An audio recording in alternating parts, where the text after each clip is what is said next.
সূরা ফাতিহার আরও ১৩টা নাম আছে। সূরা ফাতিহার মোট ১৪টি নামের কথা তাফসিরে বাইজাবি শরীফে আছে।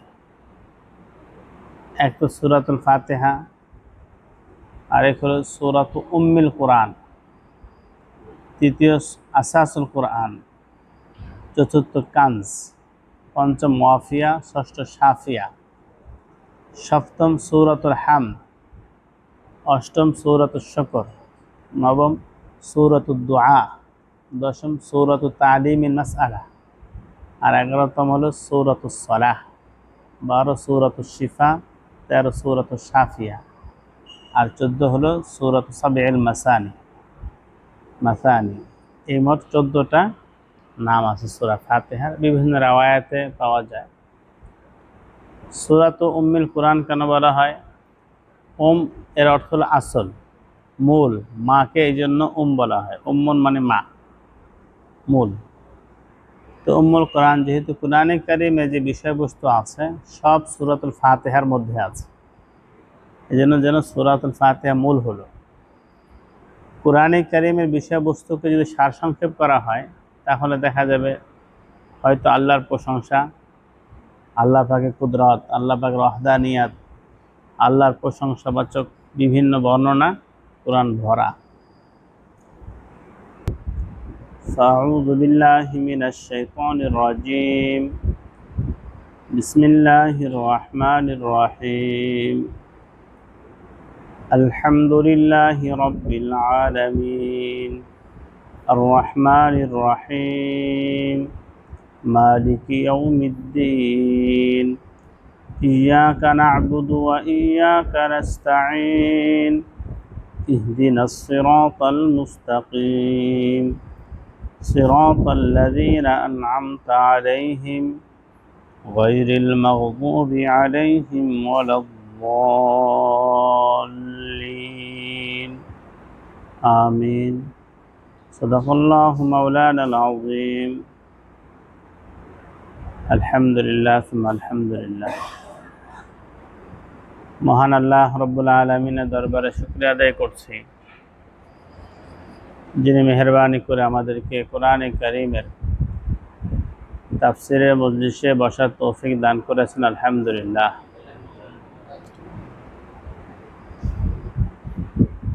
সূরা ফাতিহার তাফসির করা হবে ইনশাআল্লাহ।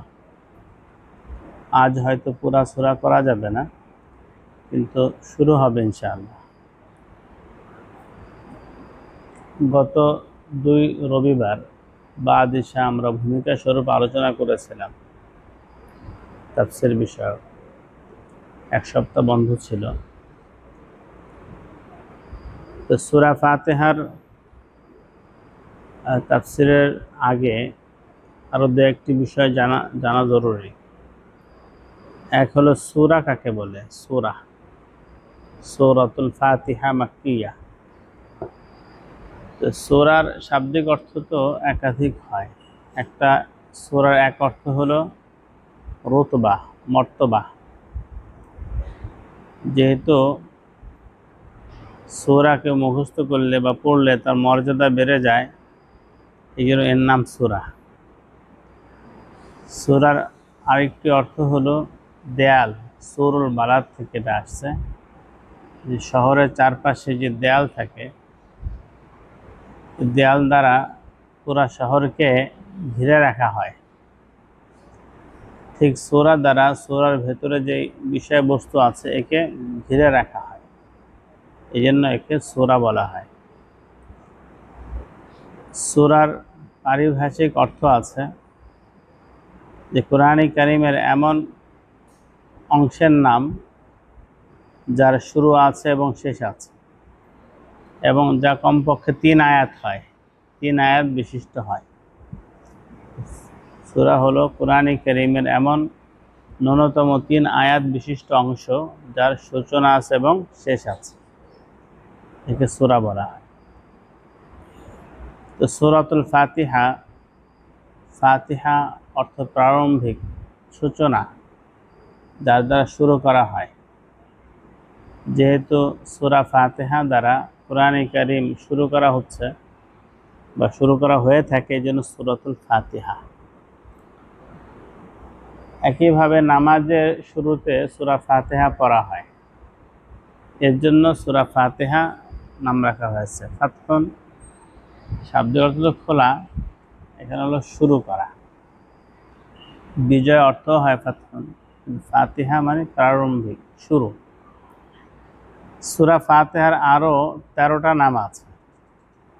সূরা ফাতিহার মোট 14টি নামের কথা তাফসিরে বাইজাবি শরীফে আছে। এক তো সূরাতুল ফাতিহা, আরেক হলো সূরাতু উম্মুল কুরআন, তৃতীয় আসাসুল কুরআন, চতুর্থ কানজ, পঞ্চম ওয়াফিয়া, ষষ্ঠ শাফিয়া, সপ্তম সূরাতুল হামদ, অষ্টম সূরাতুল শুকর, নবম সূরাতুদ দুআ, দশম সূরাতুত তালিমিল মাসআলা, আর 11তম হলো সূরাতুস সালাহ, 12 সূরাতুশ শিফা, 13 সূরাতুশ শাফিয়া, আর 14 হলো সূরাতুস সাবঈল মাসানি। এই মোট 14টা নাম আছে সূরা ফাতিহার, বিভিন্ন রাওয়ায়াতে পাওয়া যায়। সূরাতু উম্মুল কুরআন কেন বলা হয়? এর অর্থ হলো আসল, মূল। মাকে এই জন্য বলা হয়। উম্মুন মানে মা, মূল। তো উম্মুল কোরআন, যেহেতু কুরআনে কারিমে যে বিষয়বস্তু আছে সব সূরাতুল ফাতিহার মধ্যে আছে, এই জন্য সূরাতুল ফাতিহা মূল হলো। কুরআনে কারিমের বিষয়বস্তুকে যদি সারসংক্ষেপ করা হয় তাহলে দেখা যাবে হয়তো আল্লাহর প্রশংসা, আল্লাহ পাকের কুদরত, আল্লাহ পাকের ওয়াহদানিয়াত, আল্লাহর প্রশংসাবাচক বিভিন্ন বর্ণনা কুরআন ভরা। হয়তো আল্লাহ পাকের আদেশ নিষেধ মানার হুকুম, আদেশগুলো মানতে হবে, নিষেধগুলো ছাড়তে হবে, যাকে তাআব্বুদ বলা হয়, ইবাদত, তাআব্বুদ বিল আওয়ামির ওয়ান নাওয়াহি। অথবা বায়ান ওয়াদিহি ওয়া ওয়াঈদিহি, যে যারা আল্লাহকে মানবে তাদের জন্য ওয়াদা আছে জান্নাতের, অথবা যারা মানবে না তাদের জন্য ওয়াঈদ, ধমকি আছে। এই যে মৌলিক বিষয়, সানা, আল্লাহর তারিফ, আল্লাহর ইবাদত তথা আদেশ নিষেধ মান্য করা, আল্লাহ পাকের পক্ষ থেকে যারা তাকে মানবে তাদের জন্য সুসংবাদ এবং ওয়াদা, আর যারা মানবে তাদের জন্য ধমকি। এটাই হলো পুরা কোরআনের মূল বিষয়। আর এই পুরা কোরআনের মূল বিষয়টা সূরা ফাতিহার মধ্যে উল্লেখিত আছে। এই জন্য সূরা ফাতিহাকে উম্মুল কোরআন বলে, আসাসুল কোরআন বলা হয়। একইভাবে সূরা ফাতিহাকে কানজ বলে এই জন্যই, যেহেতু তার মধ্যে মূল বিষয়টা আছে। কানজ মানে খাজানা। সূরা ফাতিহার ভিতরে পুরা খাজানা আছে কোরআনে কারীমের। একে কাফিয়া ওয়াফিয়া বলে, যথেষ্ট। সূরা ফাতিহা যথেষ্ট হয়ে যাবে। সূরা ফাতিহাকে সালাও বলা হয়। কেন? যেহেতু নামাজে এটা পড়া হয়, নামাজ যেহেতু বারবার পড়া হয় এই জন্য এর নামে সালাত নাম রাখা দেওয়া হয়েছে। এর এক নাম হলো সূরাতুল হামদ। এটা শুরু হয়েছে আলহামদু, হামদ দ্বারা, আল্লাহর প্রশংসা দ্বারা। সূরাতুশ শুকর, হামদ শুকর কাছাকাছি অর্থ। সূরা ফাতিহা দ্বারা শুকর আদায় করা হয়। আলহামদুলিল্লাহি রাব্বিল আলামিন, এটা শুকরের কালিমা। সূরাতুদ দুআ, এই সূরা দোয়া আছে, ইহদিনাস সিরাতাল মুস্তাকিম থেকে শেষ পর্যন্ত দোয়া, এই জন্য সূরার নাম দোয়া। সূরাতুত তালিমিল মাসআলা, অর্থাৎ আল্লাহর কাছে কিভাবে চাইতে হবে এটা শেখানো হয় দোয়া, এই সূরার মধ্যে। এই সূরা দ্বারা কিভাবে আল্লাহর কাছে চাইতে হবে সেটা শেখানো হয়েছে, এই জন্য নাম হয়ে গেছে সূরাতুত তালিমিল মাসআলা। কারণ আল্লাহ পাক শিখিয়েছেন তোমরা আল্লাহর কাছে চাইতে হলে আগে আল্লাহর প্রশংসা করো। আলহামদুলিল্লাহ রাব্বিল আলামিন থেকে মালিক ইয়াউমিদ্দিন পর্যন্ত আল্লাহর প্রশংসা। এরপর কিছু উসিলা পেশ করো। ইয়াকা না'বুদু, এটা হলো উসিলা, যে আল্লাহ আমরা আপনার ইবাদত করি। কিছু ইবাদত পেশ করা আল্লাহর সামনে। কোনো দোয়া করতে গেলে আগে কিছু দোয়া আমরা সূরা ফাতিহা পড়ি, ইখলাস পড়ি, নামাজ পড়ি না, কিছু আমল করি। অর্থাৎ আল্লাহর কাছে চাওয়ার আগে আল্লাহর একটু আমল করে নেওয়া, করে এরপর আল্লাহর কাছে চাওয়া। কিছু হাদিয়া আগে পাঠানো, এরপরে চাওয়া। অথবা আল্লাহর কাছে দোয়া করা, শেষে আমিন বলে শেষ করা। আল্লাহর কাছে কিভাবে চাইতে হবে সেটা শেখানো হয়েছে। উসিলা পেশ করলে আল্লাহ পাক খুশি হন। নামাজের উসিলা, রোজার উসিলা, তেলাওয়াতের উসিলা, দান সদকার উসিলা দিয়ে আল্লাহর কাছে দোয়া করা, আল্লাহ দান করলাম আপনি কবুল করেন। বরং এই উসিলার মাধ্যমে দোয়া করার দ্বারা অতীতের বিভিন্ন মানুষের আল্লাহ পাক যে দোয়া কবুল করেছেন এর নজির কোরআন সুন্নাহয় আছে। বুখারীর বিখ্যাত ঘটনা তোমরা সবাই জানো, আমরা সবাই মোটামুটি জানি যে পাহাড়ের গুহায় বৃষ্টির কারণে 3 জন আটকে পড়ে গেছে, সেখানে আশ্রয় নিয়েছে। তো বৃষ্টির কারণে একটা বড় পাথর এসে গুহার মুখ আটকে দিয়েছে, এখন আর বের হতে পারে না, নির্ঘাত মৃত্যু। তখন ওনারা ওনাদের আমলের উসিলা দিয়ে দোয়া করছিলেন। একজন উসিলা দিলেন বাবা মায়ের খেদমতের, আরেকজন জেনা থেকে বাঁচার উসিলা দিলেন, আরেকজন উসিলা দিলেন তার দান সদকা, শ্রমিকের পারিশ্রমিক দিয়ে অনেক বাড়িয়েছেন, এরপর পুরোটা দিয়ে দিলেন। ঘটনা যেহেতু সবাই জানি আমি বিস্তারিত বললাম না। এই প্রত্যেক উসিলায় আল্লাহ পাথরকে সরিয়ে দিয়েছে। তো আল্লাহ পাক সূরা ফাতিহা শিখালেন যে আল্লাহর কাছে চাইতে হলে উসিলা দাও, আল্লাহর প্রশংসা করো। এই জন্য সুন্নত হলো দোয়ার আগে আল্লাহর প্রশংসা করা, দুরূদ শরীফ পড়া। আমি যা চাইবো সেটা মনোযোগ সহকারে চাওয়া, খুব ইয়াকিনের সাথে চাওয়া, শেষে আল্লাহর প্রশংসা এবং দুরূদ শরীফের মাধ্যমে দোয়া শেষ করা। দুনিয়ার মানুষের কাছেও আমরা দেখি কেউ কিছু আবদার নিয়ে গেলে আগে হাদিয়া পাঠায়, তার কিছু প্রশংসা করে, যে বহুত কিছু লেখা প্রশংসা করে এরপর তার বিষয়টা বলে। তো এটা মূলত মানুষের স্বাভাবিক একটা অভ্যাস বা স্বাভাবিক একটা নিজাম এটা হয়ে গেছে। কারো কাছ থেকে কিছু পাইতে হলে আগে তার একটু প্রশংসা করতে হয়। তা আল্লাহ পাকের কাছ থেকে পাবো, আল্লাহর প্রশংসা করব না?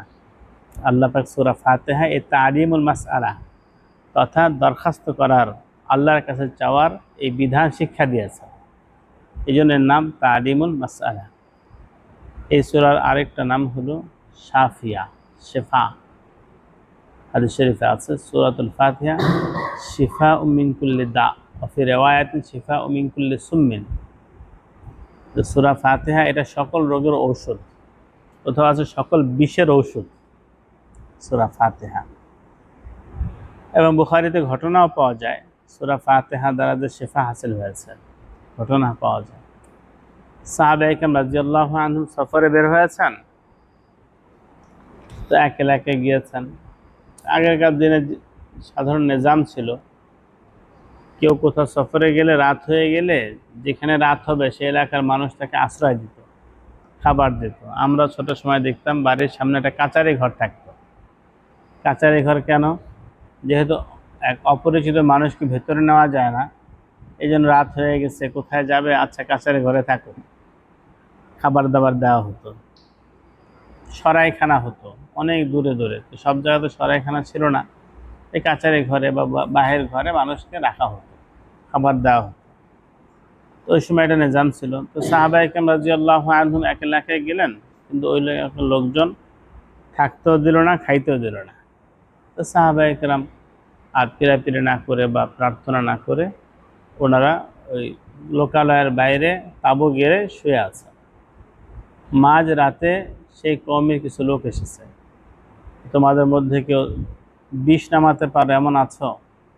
আমাদের কওমের সর্দারকে সাপে কেটেছে। ইন্না সাইয়্যিদাল কওমি কদ দুদিক হাল মিনকুম রাক। আমাদের কওমের সর্দারকে সাপে দংশন করেছে, তোমাদের মধ্যে কেউ ওঝা আছো কিনা, সাপে বিষ নামাতে পারো? আবু সাঈদ খুদরি রাদিয়াল্লাহু আনহু বলেন যে আমাদের একজন দাঁড়িয়ে গেল, বলল হ্যাঁ বিষ নামাতে পারি, কিন্তু জল দিতে হবে। জল মানে ছাগলের পাল দিতে হবে। পালে কত ছাগল? কেউ বলছে 200 ছাগল, কমপক্ষে 30টা, আর 200 পর্যন্ত রেওয়ায়াত আছে। তো উনি গেলেন, সাপের বিষ নামায়া ছাগলের পাল লয়ে চলে আসছেন। এখন সাহাবায়ে কেরাম বলছেন যে তুমি যে সাপের বিষ নামাতে পারো এটা তো আমরা জানতাম না, কিভাবে কি করলা? বললো কেন, সূরা ফাতিহা পড়ে ফু দিছে আর ভালো হয়ে গেছে। সূরা ফাতিহা পড়ে ফু দিছে ভালো হয়ে গেছে। কোথাও আছে থুতু লাগাই দিছে ভালো হয়ে গেছে। এটা বুখারীর হাদিস। এখন সাহাবা একরাম টেনশনে পড়লেন, ক্ষুধার্ত, কিন্তু ওনারা তো মুত্তাকি ছিলেন। চিন্তা করলেন কোরআনে কারিম করে ফু দিছে, এই ছাগল খাওয়া যাবে কিনা। কারণ সাপের বিষ নামাইছে সূরা ফাতিহা পরে ফু দিয়ে। এখন তো সূরা ফাতিহার বিনিময় হয়ে গেল ছাগলগুলো, ক্ষুধা পেটে কিন্তু খাচ্ছেন না। না, সন্দেহজনক কিছু আমাদের গলা দিয়ে ভিতরে ঢুকবে না। ওনারা মশারা করে বললেন চলো এই ছাগলের পাল্লে মদিনায় চলে যাই। সবাই মদিনা শরীফ গিয়ে নবীজি সাল্লাল্লাহু আলাইহি সাল্লামের কাছে সব ঘটনা বললেন। নবীজি সাল্লাল্লাহু আলাইহি সাল্লাম বললেন, হ্যাঁ তোমরা ছাগল খাও, আমারও শরীক করো, অর্থাৎ আমাকেও খাওয়াও, তোমরাও খাও আমাকেও খাও। নবীজি সাল্লাল্লাহু আলাইহি সাল্লাম কেন খেতে চেয়েছেন? এই জন্য যে তাদের মনে কোনো অসওয়াসা বাকি না থাকে, সন্দেহ বাকি না থাকে, যে নবীজি আমাদের খাইতে বলছে, নিজে তো খাইলেন না, মনে হয় খাওয়াটা ভালো না, উনিও খেয়েছেন। সুতরাং সূরা ফাতিহা পড়ে ফু দিয়ে বিনিময় এনেছে, খেয়েছেন। তো এখন যারা বলে যে কোরআনী কারিমের বিনিময় নিলে, কোরআন পড়ায় বা মাদ্রাসা পড়ায় বিনিময় নিলে জেনাকারীরা তাদের আগে জান্নাতে চলে যাবে, কত জঘন্য কথা, হাদিস বিরোধী হতো, কোরআন বিরোধী কথা। মাসাইল ভিন্ন, যে বিনিময় নেওয়া যাবে কি যাবে না সেটা ইখতিলাফ ছিল। প্রথম যুগে ফুকাহায়ে কেরাম না করছিলেন, পরবর্তী জরুরতে অনুমতি দেওয়া হয়েছে, কিন্তু ওই কথা তো সহি না। কারণ সাহাবায়ে কেরামের ঘটনাতে স্পষ্ট। তো সূরা ফাতিহা যে শিফা, এটা স্পষ্টই। এখন আমরা কেন শিফা পাই না? কারণ আমাদের ইয়াকিন নাই। আমাদের ইয়াকিন না থাকার কারণে শিফা হচ্ছে না। ইয়াকিন থাকলে সূরা ফাতিহা আমাদের শিফা হতো, কারণ নবীজির হাদিস সত্য। এই জন্য এক হাদিস শরীফে আছে, মধুতে তো শেফা, কিন্তু খাচ্ছে আরো বাড়তেছে, আবার খাচ্ছে আরো পেটে খারাপ হচ্ছে। তখন কি বললেন যে হাদিস সত্য, তোমার ভাইয়ের পেট খারাপ, ইয়াকিন নষ্ট। ইয়াকিন থাকলে অবশ্যই শেফা হবে। ওই ইয়াকিনের ঘাটতি হয়ে গেছে আমাদের। নানা হিন্দা জান্নি আবেদি বি, হাদিস শরীফে আছে আমার বান্দা আমার ব্যাপারে যেমন ধারণা রাখে আমি তেমন মুআমালা করি। কি হয় যদি বলা হয় অসুস্থ, আমরাও বলি তাহলে কি নাপা খেয়েছ, মাথা ব্যথা, নাপা খেয়ে নাও। আমরা বলি না সূরা ফাতিহা পরে পানি খেয়ে নাও। আমরা একটু শেফার দোয়াটা পড়ি না? হাদিস শরীফে আছে আসআলুল্লাহাল আযীম রাব্বাল আরশিল আযীম আইয়াশফিয়াক, 7 বার পড়লে মৃত্যু ছাড়া সব রোগ ভালো হয়ে যাবে। এই হাদিস আমরাও শোনাই, কিন্তু অসুস্থ হলে ভুলে যাই। হাতিয়ার আছে, যে চোর ডাকাত আসলে হাতিয়ার দিয়ে মারতে হবে, কিন্তু চোর আসার পর ভুলে গেছে হাতিয়ারের কথা, কিংবা মুজাহিদ যুদ্ধে গেছে আসলিহার কথা ভুলে গেছে, কাজ হবে না, আত্মরক্ষা হবে না। আজকে এরে মনে হয় যে আমাদের ইয়াকিন নাই, আমল নাই, যার কারণে ফল পাচ্ছে না। সাহাবা একরাম রাদিয়াল্লাহু আনহুম পেয়েছেন, নামাজ পড়ে দোয়া করেছেন, সমস্যার সমাধান হয়ে গেছে, সমাধান হয়ে গেছে। একইভাবে সূরা ফাতিহা পড়ে ফু দিয়েছেন, সাপের বিষ ভালো হয়ে গেছে, ভালো হয়ে গেছে। তো যখন আমরা প্র্যাকটিস করা শুরু করবো, আমল করা শুরু করবো, আমাদের ইয়াকিন বাড়বে।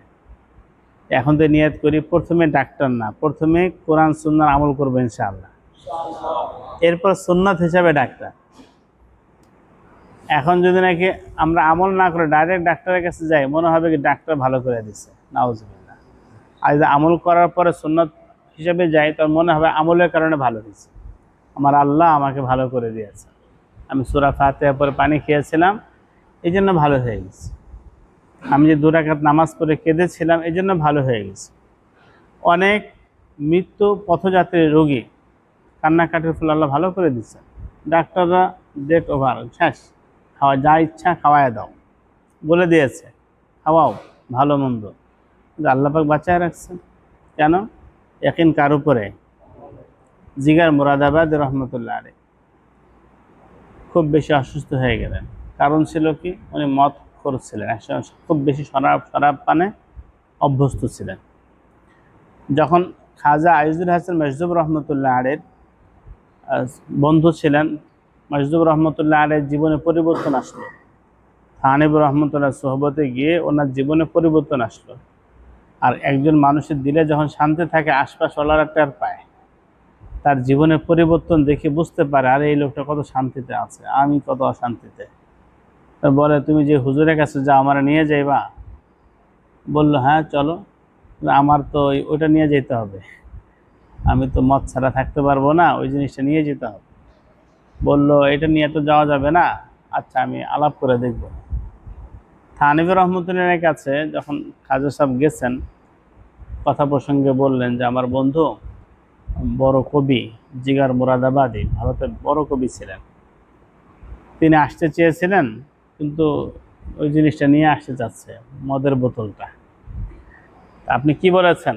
বলছে যে না, এটা নিয়ে এত খানকায় যাওয়া যাবে না। খাজা সাহেব আপনার এখনো বুঝ বুদ্ধি হলো না, হুজুর কি বলা দরকার ছিল, তাকে এই অবস্থায় নিয়ে আসা উচিত ছিল। আল্লাহ দিল উদার হয়, মহব্বত ভরা হয় মানুষের প্রতি, এই অবস্থায় নিয়ে আসা দরকার ছিল। হ্যাঁ, সে খানকায় এটা অক্ষ সম্পত্তি, এখানে হারাম ঢোকাতে পারবে না, কিন্তু আমার বাসার মেহমান বানাইতাম তাকে, আমার বাসার মেহমান হইতো। যখন খাজা সাহেব কথা গিয়ে জিগার মুরাদাবাদীকে বলছেন, তখন বললো আল্লাহওয়ালারা এত উদার হন, আমি ওইটা ছাড়াই যাম। মদের বোতল ফালাই গেছে হুজুরের কাছে, আস্তে আস্তে মুরিদ হয়ে গেছে, বাস একদম ছেড়ে দিছে। যেহেতু হঠাৎ করে সে এই হারামটা ছেড়ে দিয়েছে, আর তার রগের ভিতরে একদম রন্ধ্রে রন্ধ্রে এই নেশা মেশানো ছিল, ফলে সে অসুস্থ হয়ে গেছে, খুব বেশি অসুস্থ, বাঁচবে না এমন অবস্থা হলো, উনি আর বাঁচবেন না। তো মেডিকেল বোর্ড বসেছে, বড় বড় ডাক্তাররা মিলে সবাই সিদ্ধান্ত করলো ওনাকে বাঁচানোর একটাই সুরাত, আবার একটু পান করতে হবে, আস্তে আস্তে পরে ছাড়তে হবে। হুট করে ছেড়ে দেওয়ার কারণে সমস্যা হয়েছে। ওনাকে পরামর্শ দেওয়া হলো আপনাকে বাঁচানোর একটা সুরাত আছে, আপনার আবার একটু পান করতে হবে। বললে আমি যদি পান করি আমি কি আর মারা যাব না? কত বছর বাঁচবো? সবসময় বাঁচবো? কারণ একসময় তো মারা যেতে হবে, এই যাত্রা হয়তো বেঁচে যাবে, একসময় যদি মরতেই হবে তাহলে আমি হারাম আর স্পর্শ করবো না, হারাম না খেয়ে মরবো। আমি হারাম না খেয়ে মারা যাব, আমি হারাম আর মুখে তুলবো না, যেটা ছেড়েছে ছাড়ছে। তো আল্লাহর কি মর্জি, ডাক্তাররা তো বলছে শেষ হয়ে যাবে, কিন্তু আল্লাহ পাক বাঁচাই দিচ্ছে। আবার উনি সুস্থ হয়ে গেছে, দীর্ঘদিন বেঁচেছেন, আল্লাহ পাক হায়াত দিয়েছেন। হায়াত মৌত তো আল্লাহর হাতে, কিন্তু বান্দা যখন হিম্মত করে আল্লাহর কাছে মুখাপেক্ষি হয়, আল্লাহ পাকই সব ব্যবস্থা করেন। এই জন্য আল্লাহ তাআলা কোরআনে শেফা রেখেছে, পুরা কোরআন শেফা। আল্লাহ পাক কোরআনে বলছেন যে আল্লাহ পাক তোমাদের জন্য কোরআন নাজিল করেছেন, ফিহি শিফাউল লিন্নাস ওয়া হুদা ওয়া রাহমা, এতে মানুষের জন্য শেফা আছে, হেদায়েত আছে, রহমত আছে। এখানে শারীরিক রোগের শেফা যেমন আছে, আত্মিক রোগের শেফাও আছে। আমাদের শায়েখ প্রফেসর হযরত রহমতুল্লাহ আলাইহি বলতেন যে থানভী রহমতুল্লাহের বিখ্যাত কথা, কোরআন হলো আত্মার হাসপাতাল, কোরআন রুহানি রোগের চিকিৎসা কেন্দ্র। যদি ভালোভাবে দিল লাগায় পড়া হয়, দিলের ব্যথা উপশম হয়ে যাবে, দিলের পেরেশানি দূর হয়ে যাবে। এই সূরার একটা নাম হলো সূরাতুশ শিফা শাফিয়া, একটা নাম হলো সূরাত সাবউল মাসানি। যেহেতু এখানে 7 আয়াত, এই জন্য সাবউন মানে 7, মাসানি মানে বারবার পঠিত, এ সূরা বারবার পড়া হয়, এই জন্য সাবউল মাসানি বলা হয়। আর হলো আরেক মাসানি বলা আরেকটা কারণ বর্ণনা করা হয়, যেটা 2 বার নাজিল হয়েছে, একবার মক্কা শরীফে, আরেকবার মদিনা শরীফে, এই জন্য মাসানি বারবার নাজিল হয়েছে। তো যাই হোক, এই সূরার অনেকগুলো নাম আছে, সবগুলাই এর অর্থের দিকে খেয়াল করে, বিষয়বস্তুর দিকে খেয়াল করে নামগুলো রাখা হয়েছে। এই নাম থেকে আমরা বুঝতে পারি এই সূরার গুরুত্ব কত বেশি। হাদিস শরীফে আছে যে এমন একটি সূরা আল্লাহ পাক নাজিল করেছেন, এমন সূরা আর কোথাও নাই, তাওরাতে নাই, ইনজিলে নাই, কোরআন নেই, কোথাও নাই, সেটা হলো সূরাতুল ফাতিহা। এটা কানজুম মিন রাহমান, আল্লাহ পাকের খাজানার একটা, এটা কানজ। তো এই সূরার গুরুত্ব এর থেকে বোঝা যায় প্রত্যেক নামাজে পড়তে হয়, এমনকি প্রত্যেক রাকাতে। ফরজ নামাজের শেষ 2 রাকাতে ফরজ না, কিন্তু পড়া তো সুন্নাত, তো গুরুত্ব অধিক হওয়ার কারণে। আর এই অধিক পড়ার দ্বারা আরেকটা হলো বিষয়বস্তুর জন্য বারবার আমাদের সামনে আসে, আমরা গৌর করে আমার আল্লাহ কি বলছেন, আমাকে কি শিখাচ্ছেন। আল্লাহ পাক কত বড় দয়ালু, আমরা তো নাদান না খান্দা, কিভাবে চাইতে হয় সেটাও জানি না। আল্লাহ মেহরবানি করে শিখাই দেন, বান্দা এইভাবে চাও। কিভাবে আল্লাহর প্রশংসা করতে হয় তাও জানি না। আল্লাহ পাক দয়া করে শিখাই দিলেন, বান্দা এমনভাবে আমার প্রশংসা কর।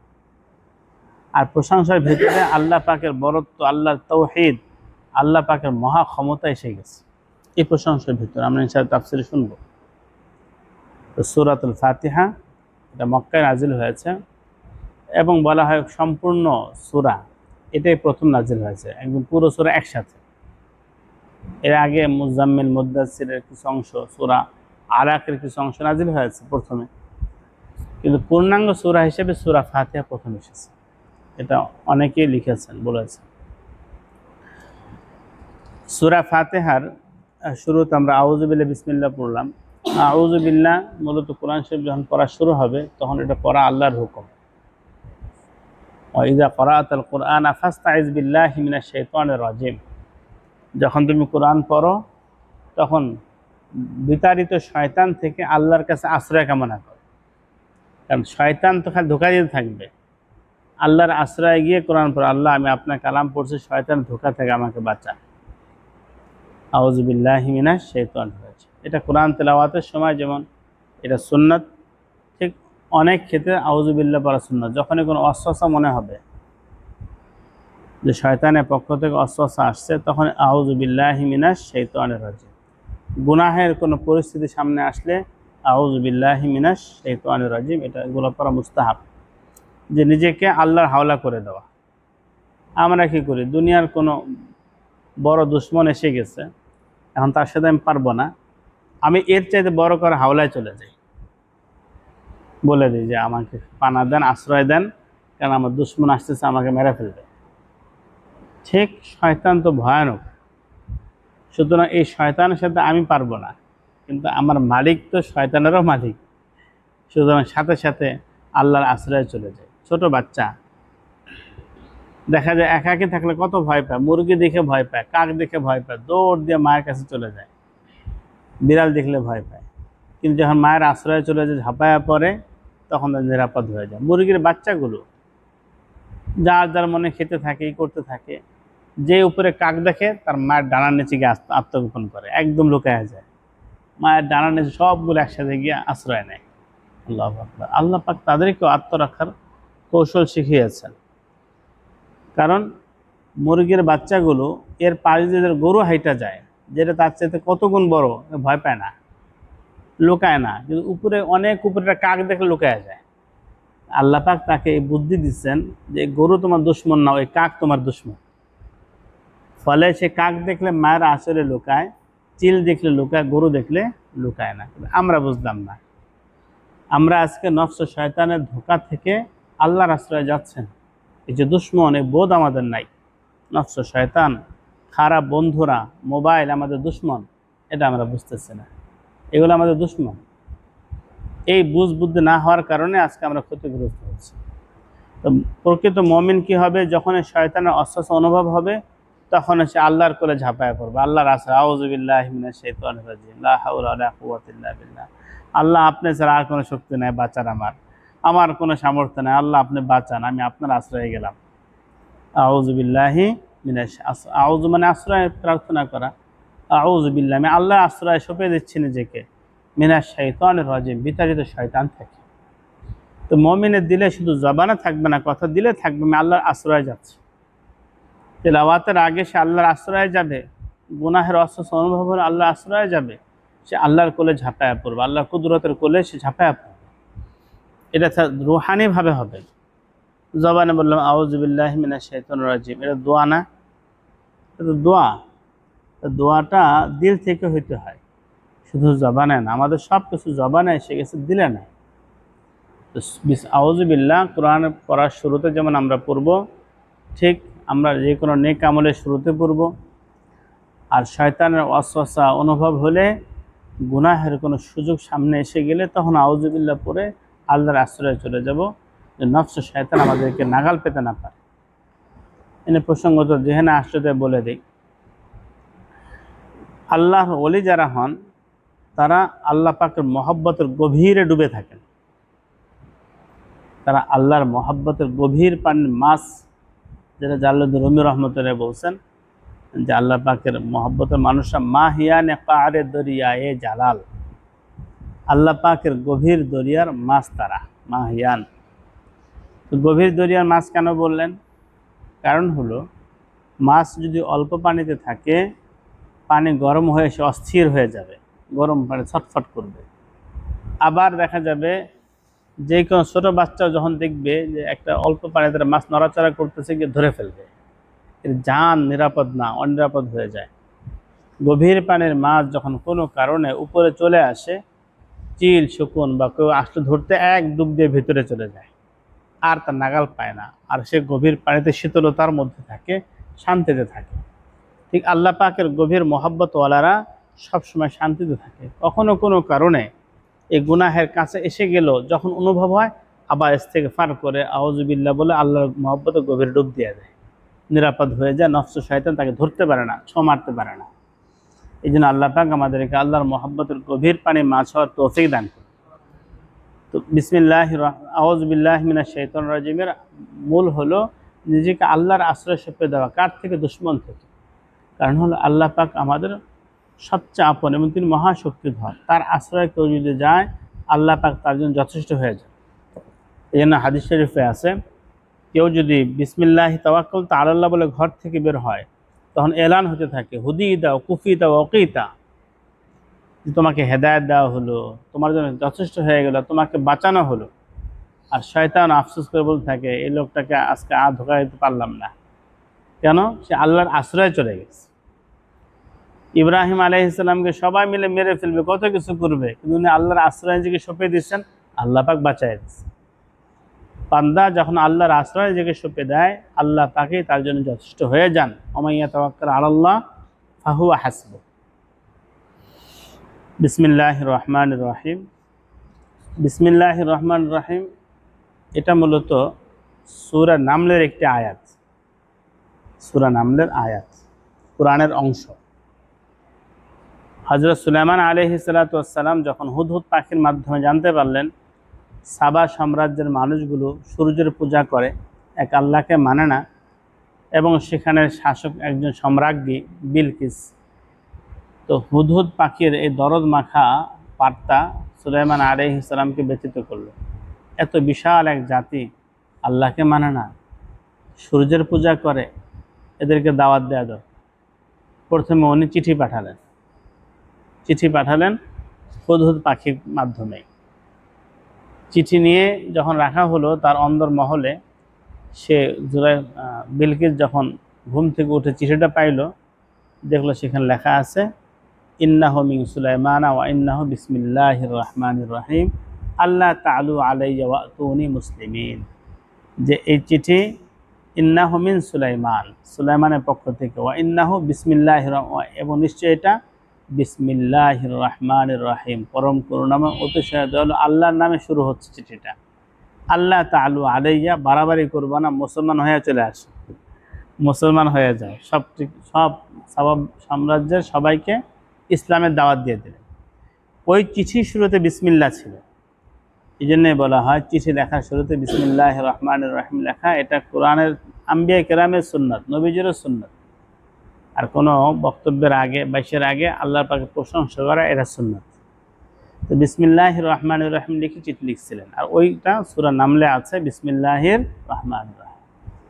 এখন কথা হলো যে সূরা ফাতিহার অংশ কিনা বিসমিল্লাহির রহমানির রহিম, কিংবা অন্য কোনো সূরার অংশ কিনা? বললো না, আমাদের মাযহাব হলো বিসমিল্লাহ সূরা ফাতিহার অংশ না, অন্য কোনো সূরারও অংশ না, এটা সূরা নামলের অংশ। হ্যাঁ, বিসমিল্লাহকে সূরাগুলোর মাঝে ব্যবধান, পার্থক্য তৈরি করার জন্য উল্লেখ করা হয়েছে, এবং বরকত নেওয়ার জন্য উল্লেখ করা হয়েছে, বরকতের জন্য, পার্থক্য সৃষ্টি করার জন্য। বিসমিল্লাহির রহমানির রহিম অর্থ কী?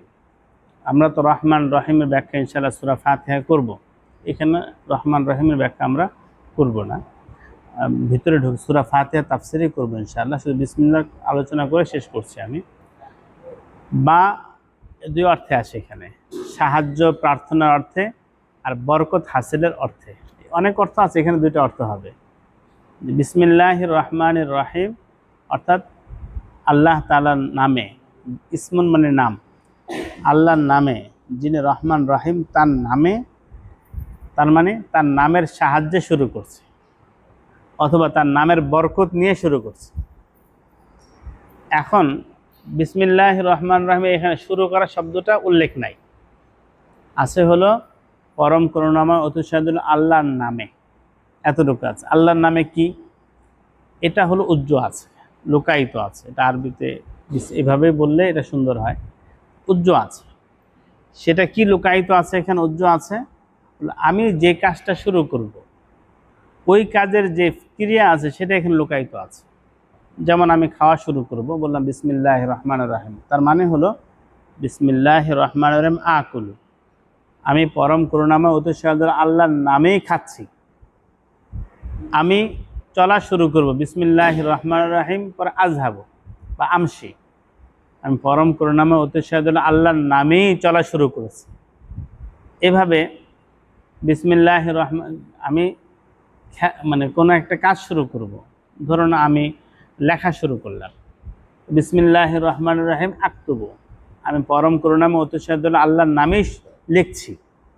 তার মানে হলো এটাই বেশি প্রসিদ্ধ মত, যে আমি যে কাজটা শুরু করব ওই কাজের মুনাসিব ফেল ক্রিয়াকে এখানে আমি লুকায়িত রাখবো, উজ্জ্ব রাখবো, এবং সেটাই হবে অর্থ, যে আমি খাচ্ছি, আমি যাচ্ছি, কার নামে? আল্লাহর নামে। আরেকটা মত হলো যেখানে 4টা ফেল আম আছে, কাউন, হসুল, সবুত। এখানে যে এই কাউন, হসুল, সবুত, ওজুদ, এর মধ্যে থেকে কোনো একটা উজ্জ্ব থাকবে, যে আমরা শুরু করছি, ইবতেদা, এটা একটা ফেলে আম, আমি শুরু করছি, সব জায়গায় হবে শুরু করছি। যাই হোক, বিসমিল্লাহির রহমানির রহিম এখানে হবে যে আমি আল্লাহর নামে শুরু করছি, বা তেলাওয়াত করা শুরু করছে, বা তেলাওয়াত করছি, এটা এখানে উজ্জ্ব আছে।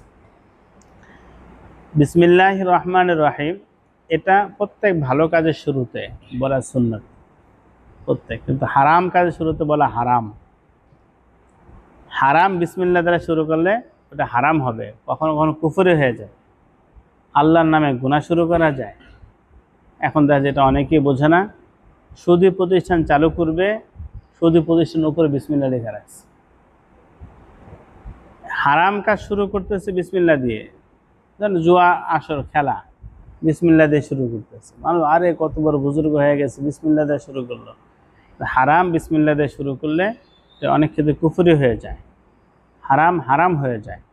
এই জন্য বিসমিল্লাহ প্রত্যেক ভালো কাজ বা জায়েজ কাজের শুরুতে বলতে হয়। প্রত্যেক ভালো কাজ যেটা বিসমিল্লাহ দ্বারা শুরু করা হয় না, আল্লাহর জিকির দ্বারা শুরু করা হয় না, সেটা অসম্পূর্ণ হয়। কুল্লু আমরিন জিবালিন লাম ইউবদা ফীহি বিসমিল্লাহি ফাহুয়া আবতার, হাদিস শরীফে আছে প্রত্যেক গুরুত্বপূর্ণ কাজ বিসমিল্লাহ দ্বারা শুরু না করা হলে সেটা অসম্পূর্ণ হয়ে যায়। এই জন্য আমরা প্রত্যেক ভালো কাজ ইনশাআল্লাহ বিসমিল্লাহ দ্বারা শুরু করি। বিসমিল্লাহ দ্বারা শুরু করার একটা বড় রহস্য আল্লামা তাকি উসমানী দামাত বারাকাতুহু লিখেছেন, যে এটা দ্বারা আল্লাহ পাকের শুকর আদায় হয়। কারণ আল্লাহ তাআলা যে নিয়ামতগুলো আমাদেরকে ব্যবহার করার সুযোগ দিয়ে থাকেন, এটা আমাদের শক্তি সামর্থ্যের বাইরে। এখন যিনি এই তৌফিকটা দিলেন, তার কৃতজ্ঞতা প্রকাশ এটাই হবে যে তার নাম দিয়ে শুরু করুন। ধরুন আমার এখান থেকে গুলিস্তান যেতে হবে, মোহাম্মদপুরে গেলাম, গুলিস্তান যাব। এখন যদি আমার একটা বাস কিনে যাইতে হইতো, লাখ টাকা, কোটি টাকা কখনো লেগে যেত, 15, 20, 30 লাখ টাকা লাগতো। আবার দেখা যেত যদি বানায় যেতে হতো, কোন বন থেকে কাঠ কেটে আনতে হতো, কোন ফ্যাক্টরি থেকে আমার লোহা লস্কর আনতে হতো, রড আনতে হতো এক জায়গা থেকে বানানো, এটা সম্ভব ছিল না। গুলিস্তান যাওয়ার আগে আমার হায়ার শেষ হয়ে যেত। আর যদি কিনা যেতে হইতো, এত টাকা নাই, তা আল্লাহ পাক কিছু মানুষের দিলে ঢালছেন, তারা বিভিন্ন জায়গা থেকে এগুলো সংগ্রহ করে বানাইছে, কিছু লোক সেটা কিনে আনছে, রাস্তায় ছাড়ছে, এবার আমি 20 টাকা দিয়ে গুলিস্তান। তার মানে হলো আল্লাহ বললেন, তুমি বাসের সিঁড়িতে পা রাখবা আমার নাম বলে, মানে এই কথা মনে থাকবে, আল্লাহ বিশাল বাসটাকে আপনি আমার অধীন করে দিয়েছেন, আপনার নাম নিয়ে আমি উঠতেছি। এটা আল্লাহ পাকের শুকর।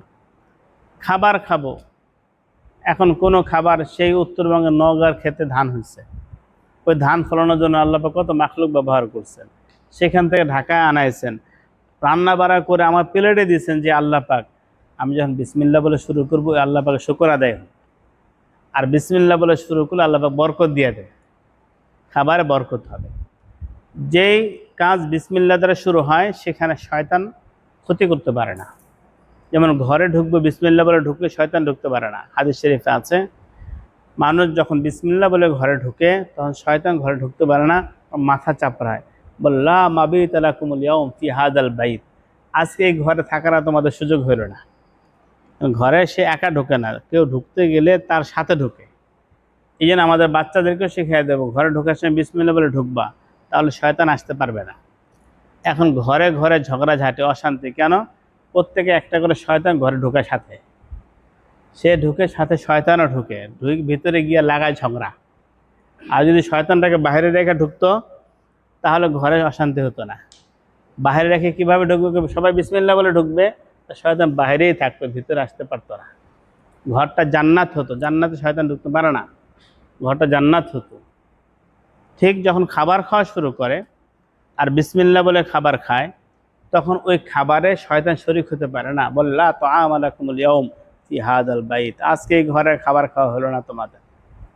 হাদিস শরীফে আছে রাসূলুল্লাহ সাল্লাল্লাহু আলাইহি সাল্লামের একটা আমল, এক প্লেটে খাচ্ছেন কয়েকজন মিলে, এর মধ্যে আরেকটা বালক এসে হাত ঢোকাচ্ছে, নবীজি হাতটা ধরে ফেললেন, বললাম আমি এর হাতের সাথে শয়তানের হাত ধরছি। তার মানে হলো এই বিসমিল্লাহ যার হাত ঢোকাচ্ছিল শয়তান এতক্ষণ অপেক্ষা করতেছিল, শরীক হতে পারছিল না। যখন সে বিসমিল্লাহ বলে খাবার বিসমিল্লাহ ছাড়া হাত ঢোকানো শুরু করলো, শয়তানও সাথে সাথে হাত ঢোকানো শুরু করছে। আর নবীজি সাল্লাল্লাহু আলাইহি ওয়াসাল্লাম ধরে ফেলছেন যে বিসমিল্লাহ ছাড়া সে যেহেতু হাত ঢোকাচ্ছিল এই জন্য শয়তানে ঢোকাচ্ছিল, শয়তান হাত ধরে ফেলছে। বিসমিল্লাহ বলে খাও। কখনো যদি এমন হয় শুরুতে বিসমিল্লাহ ভুলে গেছি, তো মাঝে বিসমিল্লাহ আউয়ালাহু ওয়া আখিরাহু পড়তে হবে, তাহলে শয়তানের পেটে যা যা সব বেরোয় যাবে, ও আর এই খাবার হজম করতে পারবে না, শয়তান পারবে না। এই ব্যাপারে অনেক ঘটনা আছে। আমার সাথে যে এক ঘটনা ঘটছে, আমার এক ভাই আছেন গিয়াস পণ্ডিত, আমার প্রতিবেশী ভাই। তো উনি একদিন আসলেন, আমি ইসলাহি মজলিস করছে দেশে, মজলিস থেকে বের হয়ে গাড়িতে উঠছি, এখন ফোন দিচ্ছে তাড়াতাড়ি দাঁড়ান একটু আমি আসবো। ওনার ভাই আরেক ভাই ছিলেন আমাদের সাথে, বললো একটু দাঁড়াইতে হবে। সে এসে বলল যে ভাই আমার একটা সমস্যা হচ্ছে, কি এই খাবার খাইতে বসি আর সব খাবার শেষ হয়ে যায়, প্লেটে খাবার নিয়ে বসে আর সব খাবার শেষ হয়ে যায়, উনি খাওয়ার আগে। আমি বললাম আপনি বিসমিল্লাহ বলে খানা শুরু করবেন। সে তো বিসমিল্লাহ পড়তে দেয় না, আমার ভুলাই দেয়, মানে প্রথমে বিসমিল্লাহ বলা ভুলায়, পরে সব খাবার খাওয়া দেয়। এটা অনেক ক্ষেত্রে আল্লাহ পাক দেখায় দেন। আমার সাথে যেটা ঘটছে আমাকে বললেন, আমি বললাম আপনি কাজ করবেন, ভাবি সাহেবা খাওয়ানা দেওয়ার আগ থেকে আপনি বিসমিল্লাহ পড়তে থাকবেন, বিসমিল্লাহ পড়তে থাকবেন, খাবার প্লেটে আসবে এরপর খাইতে থাকবেন। ঠিক আছে? ঠিক আছে। আলহামদুলিল্লাহ, এরপর আর খাইতে পারে না, খাবার প্লেটে থাকে। কখনো কখনো আল্লাহ পাক দেখায় দেন হাদিসকে। এর অনেক ঘটনা আমার সামনে এই মুহূর্তে আছে, আমি সময় স্বল্পতার কারণে বলছি না। তো মূল কথা হলো বিসমিল্লাহির রহমানির রহিম বললে ওই কাজে শয়তান ক্ষতি করতে পারে না। এই জন্য বলা হয় স্বামী স্ত্রীর অন্তরঙ্গ মুহূর্ত যাপন করবে, সেখানেও দোয়া আছে, সেখানেও আল্লাহর নামে দোয়া আছে। কারণ ওই দোয়া পড়লে তাহলে ওই বাচ্চার উপরে শয়তান ভর করতে পারে না, আসর করতে পারে না, আর বাচ্চারা অবাধ্য হয়ে যায়। কারণ হলো আমাদের সুন্নাত তরিকা জানা নেই। আমি আজিমপুর মসজিদ একবার এগুলো নিয়ে বয়ান করছি, পরে এক মুসল্লি এসে বলেন হুজুর প্রথমে তো লজ্জা পাচ্ছিলাম, পরে মনে হলো এই সুন্নতে কেউ আমল করে নাই, আমরা এই সুন্নত আমরা কেউ আমল করি না, দোয়াতে কেউ পারি না। তো এগুলো শিখতে হবে এবং সে অনুযায়ী আমল করতে হবে। আল্লাহ তাআলা আমাদের সবাইকে তৌফিক দান করুন। বিসমিল্লাহির রহমানির রহিমের মূলত আরও ব্যাখ্যা আছে, আমরা সংক্ষিপ্ত করেই করলাম। এবং যেটা নবীজি সাল্লাল্লাহু আলাইহি ওয়াসাল্লাম হুকুম করেছেন, ইয়া গোলাম সাম্মিল্লাহ অকুল বিয়ামিনিক অকুল মিম্মা ইয়ালিক, নবী সাল্লাল্লাহু আলাইহি ওয়াসাল্লাম বলেন হে বৎস, আল্লাহর নাম নাও, বিসমিল্লাহ বলো, এবং তুমি ডান হাত দিয়ে খাও, তোমার কাছ থেকে খাও, খাবার তোমার অংশ কাছাকাছি অংশ থেকে খাও, এটা সুন্নাত। আল্লাহ তাআলা আমাদেরকে সুন্নাত আমলেরও তৌফিক দান করুন।